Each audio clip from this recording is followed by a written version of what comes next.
बिस्मिल्लाहिर्रहमानिर्रहीम। आज इंग्लिश का पहला लेक्चर पढ़ते हैं। बेसिक हमारा टॉपिक है टेंसेस। ठीक है, अगर हम टेंसेस की बात करते हैं तो टेंसेस के तीन टाइप्स होती हैं बच्चों। Present present tense, past, future. Tense तीन तरह के होते हैं, प्रेजेंट टेंस, पास्ट टेंस और फ्यूचर टेंस। प्रेजेंट टेंस का कोई फिक्रा हो, पास्ट टेंस का कोई फिक्रा हो, फ्यूचर टेंस का कोई फिक्रा हो, तो सबसे पहला उसका एक जनरल रूल है जो तीनों के अंदर अप्लाई होता है। वो जनरल रूल क्या है? जब भी आपको उर्दू से इंग्लिश आपने कोई भी सेंटेंस बनाना है तो उसकी तरतीब होती है। तो सबसे पहले है subject plus helping verb plus verb plus object plus extra. तो सबसे पहले उर्दू से इंग्लिश बनाते हुए सबसे पहले आपने उस टेंस में क्या ढूंढना है? सेंटेंस में बच्चों सब्जेक्ट ढूंढना है। सब्जेक्ट ढूंढने के बाद फिर आपने देखना है कि हेल्पिंग वर्ब क्या यूज करना है। फिर आप देखेंगे उसके अंदर वर्ब क्या है, वर्ब के बाद फिर हम देखेंगे उसके अंदर ऑब्जेक्ट क्या है। इन चारों चीजें लिखने के बाद अगर कोई चीज बच गई है तो उर्दू के टेंस के अंदर कोई चीज आपकी बच गई है तो हमारी किस में आएगी? एक्स्ट्रा के अंदर। प्रेजेंट टेंस का कोई फिक्रा हो, पास्ट का हो या फ्यूचर का हो, हमारी ये तरतीब तीनों टेंस के अंदर सेम होगी। कोई भी तरतीब आपने प्रेजेंट से पास्ट या पास्ट से फ्यूचर के अंदर चेंज नहीं करनी।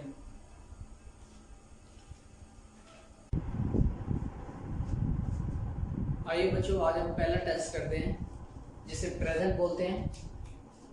अगर हम प्रेजेंट टेंस की बात करते हैं, प्रेजेंट टेंस प्रेजेंट टेंस यहां पे एक लफ्ज आ रहा है प्रेजेंट। प्रेजेंट का मतलब होता है मौजूदा। जो इस वक्त आपका टाइम चल रहा है उसे क्या बोलते हैं आप लोग? प्रेजेंट कहते हैं। अगर प्रेजेंट टेंस की बात करते हैं तो प्रेजेंट टेंस के आगे 4 ब्रांचेस हैं। कौन कौन सी होती हैं? पहली है indefinite, second continuous, third perfect, fourth perfect,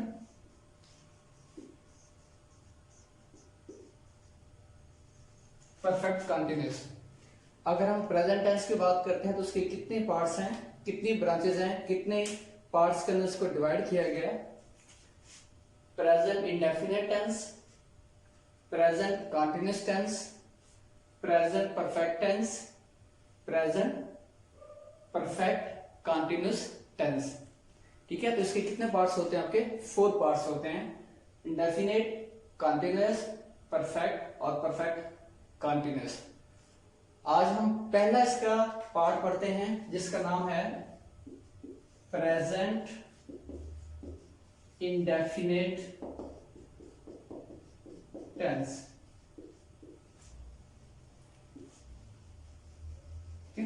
present indefinite tense. जब भी कोई आपके सामने उर्दू टेंस बोला जाएगा तो कैसे पता चलेगा कि ये जो आपका सेंटेंस है ये प्रेजेंट इंडेफिनेट टेंस है? तो सबसे पहले हम डिस्कस करते हैं इसकी उर्दू में निशानी। उर्दू में निशानी आपको कैसे पता चलेगा कि ये जो सेंटेंस बोला जा रहा है ये प्रेजेंट इंडेफिनेट टेंस का है? तो पहले है उर्दू में निशानी। उर्दू में निशानी क्या है? उर्दू फिक्रे के आखिर में ता है, ती हैं, ते हैं, ती हूं वगैरह आता है। जिस फिक्रे के आखिर में ता है, ते है, ती हैं, ते हूं, ते हैं वगैरह आ जाए वो कौन से टेंस का फिक्र होगा? Present indefinite tense.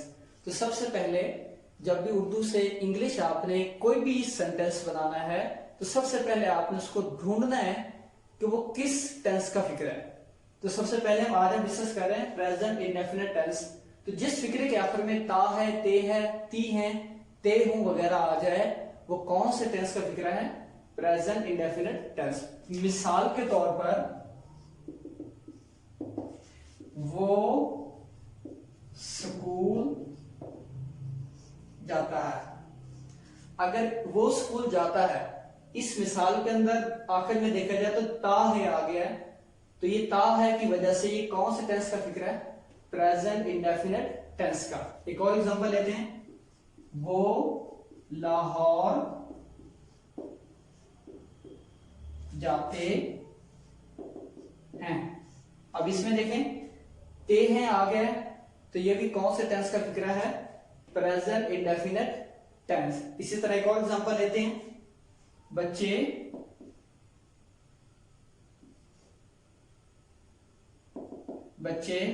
क्रिकेट खेलते हैं। इसमें देखें, अगर इसमें देखा जाए तो इस टेंस में भी आपका आखिर में क्या आ गया? ते हैं आ गया, तो ये भी कौन से टेंस का फिक्र होगा? Present indefinite tense. तो सबसे पहले उर्दू में निशानी हमने पढ़ी है कि ऐसा उर्दू का फिक्रा जिसके आखिर में ता है, ते है, ती हूं वगैरह आए, वो कौन से टेंस का फिक्र है? Present indefinite tense. जी बच्चों, अब हम पढ़ते हैं इसका प्रेजेंट इंडेफिनिट टेंस के अंदर फिक्रा बनाने का तरीका। पहला इसका रूल नंबर 1, अगर प्रेजेंट इंडेफिनिट टेंस का फिक्रा हो तो पहला उसका बनाने का असूल क्या है कि इसके अंदर पहली फॉर्म इस्तेमाल होती है। ठीक है, इसके अंदर पहली फॉर्म इस्तेमाल होती है, मतलब हम कह सकते हैं यूज फर्स्ट वर्ब। तो पहला आपका असूल क्या है, पहला प्रिंसिपल क्या है कि जब भी प्रेजेंट इंडेफिनिट टेंस का आपने फिक्रा बनाना है तो उसके अंदर फॉर्म कौन सी इस्तेमाल होती है? पहली फॉर्म। नंबर 2, अगर फाइल, ठीक है, फाइल को इंग्लिश में कहते हैं सब्जेक्ट।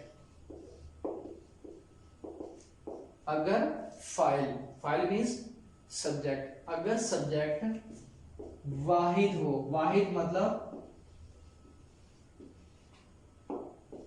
सिंगुलर हो,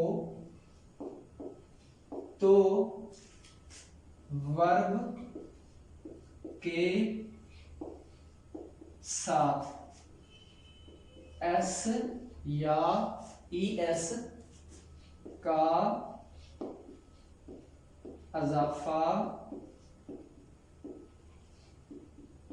करते हैं। अगर सब्जेक्ट सिंगुलर हो, सिंगुलर का मतलब क्या होगा? एक हो, तो वर्ब के साथ क्या लगाना है? एस या ईएस का इजाफा करते हैं। तीसरा प्रिंसिपल, अगर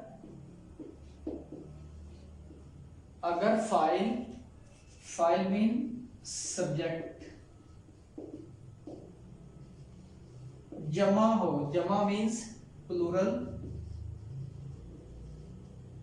अगर फाइल मीन्स सब्जेक्ट, अगर सब्जेक्ट प्लूरल हो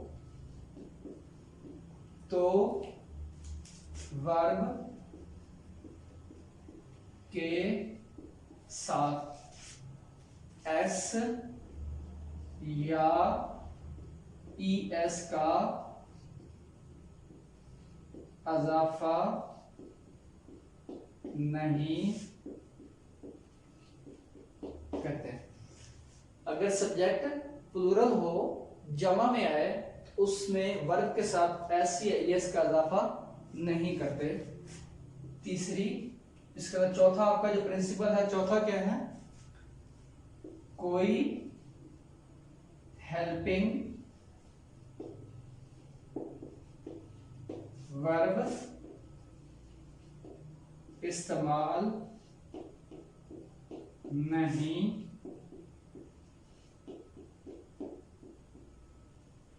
करते हैं।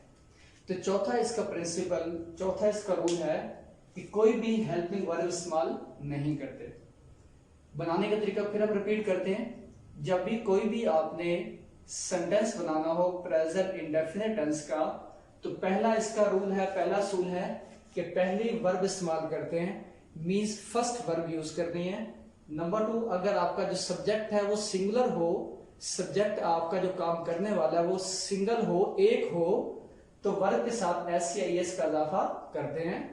अगर सब्जेक्ट प्लूरल हो, प्लूरल मींस जमा में हो, काम करने वाला एक से ज्यादा हो, तो वर्ब के साथ एस या एस का इजाफा नहीं करते। चौथा असूल है कि इस टेंस के अंदर कोई भी हेल्पिंग वर्ब यूज नहीं करते। It means present indefinite tense के अंदर is, am, are, was, were, will, shall ये हेल्पिंग वर्ब कहलाते हैं, ये इस्तेमाल नहीं होते। It means present indefinite tense के अंदर कोई भी हेल्पिंग वर्ब इस्तेमाल नहीं होता। अब हम पढ़ते हैं इसकी मिसालें। प्रेजेंट इंडेफिनिट टेंस के अंदर कुछ इसकी मिसालें करते हैं। फॉर एग्जाम्पल नंबर 1, वो क्रिकेट खेलते हैं। वो क्रिकेट खेलते हैं। सबसे पहले सब्जेक्ट कौन है? वो एक से ज्यादा खेलते हैं, तो वो की इंग्लिश क्या होती है? दे। ठीक है, तो पहले आपने क्या लिखना? सब्जेक्ट के बाद फिर क्या लिखना है? Helping verb. Present definite tense के अंदर हेल्पिंग वर्ब इस्तेमाल नहीं होती। तीसरा रूल ये होता है कि आपने वर्ब यूज करनी होती है। प्रेजेंट इंडेफिनिट टेंस के अंदर कौन सी वर्ब इस्तेमाल होती है? फर्स्ट। अब वर्ब क्या है? खेलना, तो खेलने की इंग्लिश होती है प्ले। ठीक है, अब ये वर्ब के साथ एस या एस लगाना है या नहीं लगाना, हम यहां पे देखते हैं असूल को। दे मीन्स कि एक से ज्यादा काम करने वाले हैं। जब एक से ज्यादा काम करने वाले हों, सब्जेक्ट आपका जमा हो, तो एस या एस नहीं लगाते, इसलिए प्ले के साथ एस या एस नहीं लगाएंगे। They play cricket, they play cricket. ठीक है, दूसरा एक और मिसाल लेते हैं। वो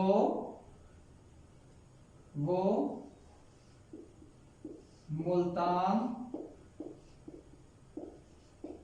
जाता है। वो मुल्तान जाता है। सब्जेक्ट कौन है? वो एक बंदा है, तो वो की इंग्लिश क्या होती है? ही। उसके बाद हेल्पिंग वर्ब इस्तेमाल नहीं करना। तीसरा क्या होता है? वर्ब इसमें क्या है? जाना। जाने की जो फर्स्ट वर्ब होती है वो क्या होती है?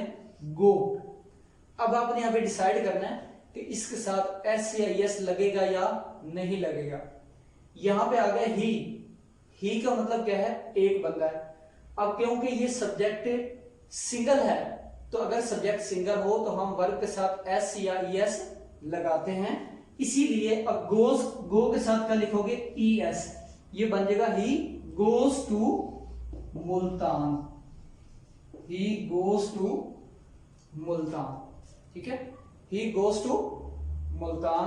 इसी तरह तीसरा,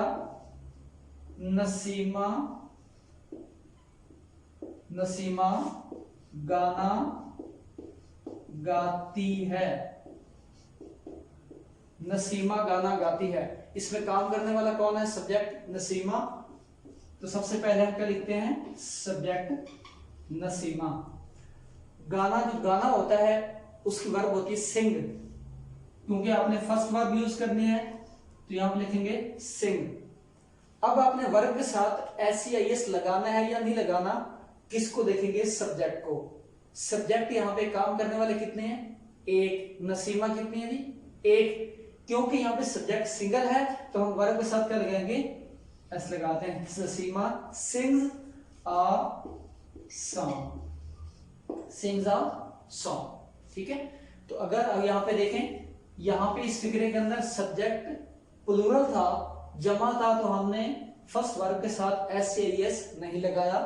यहां पे सब्जेक्ट क्या था? सिंगल था, तो हमने वर्ब के साथ, फर्स्ट वर्ब के साथ एस लगा दिया। इसी तरह यहां पे भी सब्जेक्ट आपका सिंगल था, तो वर्ब के साथ आपने एस या ईएस लगा दिया। ठीक है, ये था हमारा प्रेजेंट इंडेफिनिट टेंस कि कैसे आप इसके फिक्रे बनाते हैं, कैसे आप इसके सेंटेंसेस बनाने हैं। आई होप कि आप लोगों को ये समझ आ गई होगी।